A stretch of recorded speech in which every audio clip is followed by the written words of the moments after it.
The pontiff was met by hundreds of well-wishers in Cartagena, Colombia, on the last day of his visit to the South American country. He lost his balance when his motorcade came to an abrupt halt, bruising his left eye and cutting his left eyebrow, which dripped blood onto his white cassock.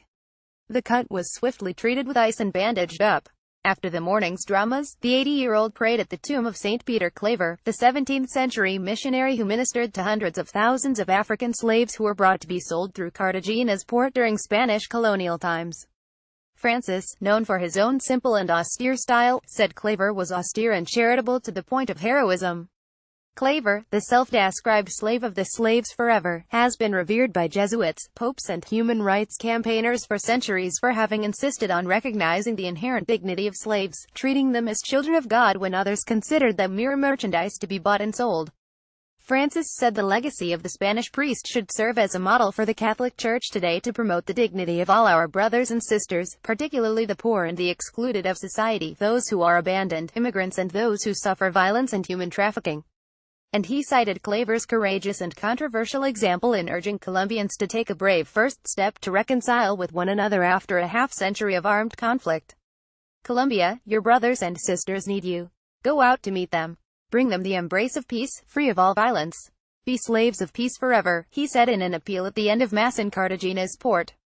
It was a final appeal to Colombians to overcome divisions that linger after the government reached a peace deal with leftist rebels hoping to end Latin America's longest-running armed rebellion last year. Francis traveled to Colombia to help solidify the deal and encourage Colombians to reconcile. For the second day in a row, Francis also made an obvious denunciation of drug dealers and traffickers, condemning them as unscrupulous merchants of death who cut short so many hopes and destroy so many families. You can't play with the lives of our brothers or manipulate their dignity, he said. Francis had refrained until Sunday from speaking out about the political and humanitarian crisis next door in Venezuela. But in remarks added into his Sunday prayer, Francis called for an end to political violence in the country and protection for the poor who have been most hurt by the crisis. While the appeal was welcomed, many in the crowd were more taken by Francis' mishap on the Pope Mobile and his bruised and bloody eye. This holy blood is staying in Colombia, said Ricardo Morales, a lawyer who lined up outside St. Peter Claver's church for a glimpse of the Pope. He made a great effort to be here, and from now on it's our obligation to make a similar effort to thank him for everything he has done.